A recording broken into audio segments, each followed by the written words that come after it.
अस्सलामुअलैकुम, welcome back guys. आज के इस लेसन के अंदर हम सीखने वाले हैं कि स्क्रीन पर लिखे हुए फ़िक्रात को हम इंग्लिश में कैसे बोल सकते हैं।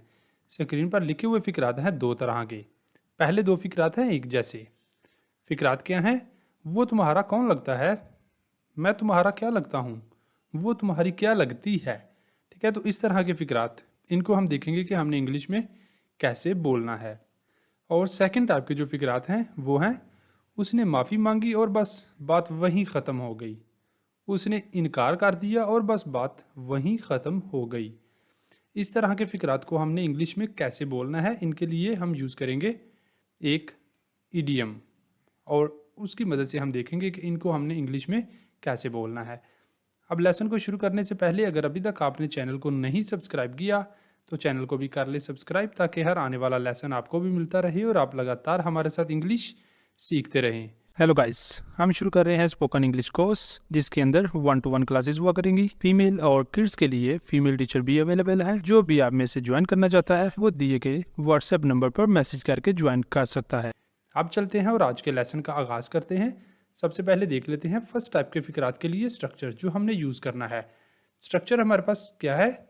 सबसे पहले हमने लिखना करना है WH वर्ड, कोई एक, या वाट आ जाया करेगा या फिर हु आएगा। वाट या हु में से कोई एक जो है ना हमारे पास WH वर्ड आ जाया करेगा। उसके बाद हेल्पिंग वर्ब आना है, इज एम आर में से कोई एक हमारे सब्जेक्ट के अकॉर्डिंग आया करेगा। ठीक है, अब क्योंकि हम फिक्रात बनाएंगे प्रेजेंट के, इसलिए हम हेल्पिंग वर्ब इज एम और आर का इस्तेमाल कर रहे हैं। ठीक है, अगर पास्ट के होंगे तो फिर हमने यहाँ पर वाज और वर का यूज़ करना है। उसके बाद ही शी और आई में से कोई एक वर्ड आ जाया करेगा, फिर आएगा प्रपोजिशन टू और उसके बाद यू आ जाया करेगा। ठीक है, तो इस तरह हमारा सेंटेंस कंप्लीट हो जाता है। नेक्स्ट देख लेते हैं इसका कॉन्सेप्ट क्या है। इसे हमने यूज़ कब करना है? लोगों के दरमियान ताल्लुकात या किरदार को जानने के लिए इस्तेमाल किया जाता है। ठीक है, जैसे हमने ऊपर फिक्रात देखे थे कि वो तुम्हारा क्या लगता है, मैं तुम्हारा क्या लगता हूँ, तो इस तरह हम ताल्लुकात और किरदार को जानने के लिए इसका इस्तेमाल करते हैं। नेक्स्ट चलते हैं और इसकी मदद से कुछ फ़िक्रात बनाते हैं। यहाँ पर है हमारे पास इसका पहला फ़िक्रा। फ़िक्रा क्या है? वो तुम्हारी कौन लगती है, वो तुम्हारी कौन लगती है। इसे कैसे इंग्लिश में बोलेंगे? सबसे पहले हमने लिख लेना है हु। कौन, कौन के लिए हम यूज़ करते हैं वर्ड हु। ठीक है, तो इसलिए हमने यहाँ पर सबसे पहले लिख लिया है स्ट्रक्चर में से हु। उसके बाद आ जाएगा हु इज़ शी। शी है हमारा यहाँ पर जो है ना थर्ड पर्सन सिंगुलर सब्जेक्ट, तो इसलिए ये आ जाएगा फिर। और शी के साथ हम हेल्पिंग वर्ब इज़ इस्तेमाल करते हैं, तो इसलिए हमने इज़ लिख लिया है पहले। इज़ शी टू, उसके बाद प्रपोजिशन आ जाएगी is she to you. Who is she to you, वो तुम्हारी कौन लगती है। Who is she to you, who is she to you, वो तुम्हारी कौन लगती है। तो इस तरह हमारा ये सेंटेंस कंप्लीट हो जाता है। नेक्स्ट चलते हैं अगले सेंटेंस पर।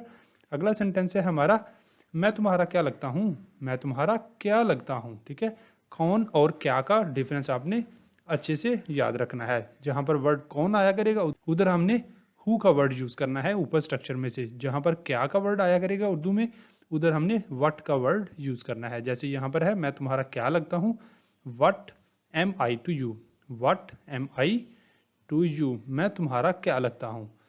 ठीक है, तो यहाँ पर सबसे पहले हमने वट लिखा, उसके बाद मैं है हमारा सब्जेक्ट। ठीक है, तो इसके साथ हम जो हेल्पिंग वर्ब है वो यूज़ करते हैं एम। ठीक है, तो what am I, what am I, उसके बाद प्रपोजिशन आगे to, what am I to, last पर यू आ जाएगा। What am I to you, मैं तुम्हारा क्या लगता हूँ। तो इस तरह हमारा ये सेंटेंस हो जाता है कंप्लीट। अगले सेंटेंस पर चलते हैं। अगला सेंटेंस है वो तुम्हारा कौन लगता है, वो तुम्हारा कौन लगता है। ठीक है, तो इसे कैसे बोलेंगे? अब वो है, वो मेल की बात हो रही है ही। ठीक है, तो इसके साथ भी हम हेल्पिंग वर्ब इज़ का इस्तेमाल करते हैं। यहाँ पर हमने लिख लिया कौन, कौन वर्ड आ रहा है उर्दू के अंदर, यहाँ पर हमारे पास आ रहा है कौन का वर्ड। ठीक है, इसके लिए हम यूज़ करेंगे हु इज़, फिर आगे आ जाएगा ही, वो, टू यू, तुम्हारा। ठीक है, who is he to you, who is he to you, वो तुम्हारा कौन लगता है। Who is he to you, वो तुम्हारा कौन लगता है। इस तरह हमारा ये सेंटेंस हो गया कंप्लीट। अगले सेंटेंस पर चलते हैं। अगला सेंटेंस है तुम मेरे कौन लगते हो, तुम मेरे कौन लगते हो। What are you to me, तुम मेरे कौन लगते हो या तुम मेरे क्या लगते हो, उसके लिए तो ये उर्दू वाला सेंटेंस ठीक था, तुम मेरे क्या लगते हो। ठीक है, what are you to me, what are you to me. अगर हम उर्दू के अकॉर्डिंग बनाएंगे तो फिर यहाँ पर हमें हु का वर्ड यूज़ करना पड़ेगा, व्हाट का नहीं आएगा। यहाँ पर आ जाएगा who are you to me, who, उसके बाद आ जाएगा आर, तुम, उसके बाद सब्जेक्ट आ गया हमारा यू टू मी, मेरे। ठीक है, यहाँ पर ऑब्जेक्टिव प्रोनाउन अब हमारे पास मी आ रहा है, यू की बजाय अब ऑब्जेक्टिव प्रोनाउन जो है ये मी आ गया। ठीक हो गया।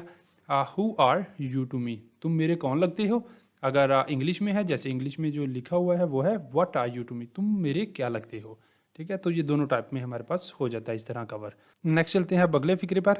अगला फिक्रा है हमारे पास वो हमारी क्या लगती है, वो हमारी क्या लगती है, what is she to us, वो हमारी क्या लगती है, what is she to us, वो हमारी क्या लगती है। इस तरह ये फिक्रा हो गया कंप्लीट। अगले फिक्रे पर आते हैं। अगला फिक्रा है हमारा आलिया तुम्हारी कौन लगती है, आलिया तुम्हारी कौन लगती है। तो ये वाला फिक्रा है आपके लिए, इसे आपने करना है और करके इसका आंसर आपने बताना है कमेंट बॉक्स के अंदर। ठीक है, तो इसी के साथ हमारे यहाँ तक फर्स्ट टाइप के जो फिक्रात हैं ये हो जाते हैं कंप्लीट। अब नेक्स्ट चलते हैं और बनाते हैं सेकंड टाइप के फिक्रात। सेकंड टाइप के जो फिक्रात हैं उनके लिए हमने एक ईडियम का इस्तेमाल करना है। ईडियम है that was that, that was that, जिसका मतलब है इस ईडियम का मतलब क्या है, बात वहीं ख़त्म हो गई, बात वहीं ख़त्म हो गई, डेट वाज डैट। ठीक है, तो अब इसे हमने यूज़ कैसे करना है आगे फिक्रात की मदद से समझ लेते हैं। उसने मिलने से इनकार कर दिया तो बस बात वहीं ख़त्म हो गई। शी रिफ्यूज्ड टू मीट, उसने मिलने से इनकार कर दिया। शी रिफ्यूज्ड टू मीट, उसने मिलने से इनकार कर दिया और बात वहीं ख़त्म हो गई। यहाँ पर इतने के लिए सेकंड जो पार्ट है इसके लिए हमने यहाँ पर ईडियम का इस्तेमाल कर दिया है। ठीक है, and that was that, and that was that, और बात वहीं ख़त्म हो गई और बस बात वहीं ख़त्म हो गई। उसने मिलने से इनकार कर दिया और बस बात वहीं ख़त्म हो गई। She refused to meet and that was that. इस तरह हमारा ये सेंटेंस हो गया कंप्लीट। अगले सेंटेंस पर चलते हैं। अगला सेंटेंस है उसने कहा वो किसी और लड़के को पसंद करती है तो बस बात वहीं ख़त्म हो गई। She said she likes an other guy and that was that. She said she likes an other guy and that was that. उसने कहा वो किसी और लड़के को पसंद करती है और तो बस बात वहीं ख़त्म हो गई। ठीक है, नेक्स्ट चलते हैं अगले सेंटेंस पर। अगला सेंटेंस है उसने माफ़ी मांगी और बात वहीं ख़त्म हो गई। उसने माफ़ी मांगी और बस बात वहीं ख़त्म हो गई। शी अपोलोजाइज्ड, शी अपोलोजाइज्ड, उसने माफ़ी मांगी और बस बात वहीं ख़त्म हो गई। And that was that. She apologised and that was that, उसने माफ़ी मांगी और बात वहीं ख़त्म हो गई। अगला फिक्रा है हमारा मैंने रकम वापसी का मुतालबा किया, मैंने उससे रकम वापस मांगी, उन्होंने इनकार किया और बस बात वहीं ख़त्म हो गई। I asked for a refund, I asked for a refund, मैंने रकम वापस मांगी, मैंने वापसी का मुतालबा किया। दे रिफ्यूज्ड, उन्होंने इनकार कर दिया। एंड डेट वाज डैट, और बस बात वहीं ख़त्म हो गई। I asked for a refund, I asked for a refund, they refused and that was that.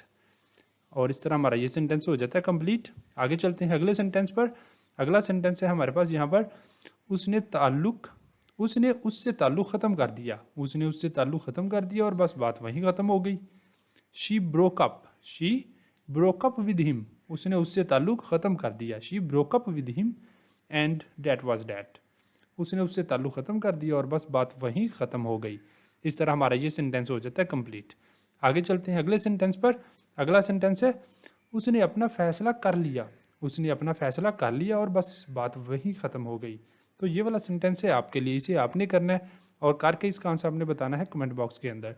इसी के साथ हमारा आज का लेसन यहाँ पर हो जाता है कंप्लीट। अब अगर आपको वीडियो अच्छी लगी है तो वीडियो को लाइक कर दें, शेयर कर दें और चैनल को कर लें सब्सक्राइब। मिलेंगे सुबह नई वीडियो के साथ।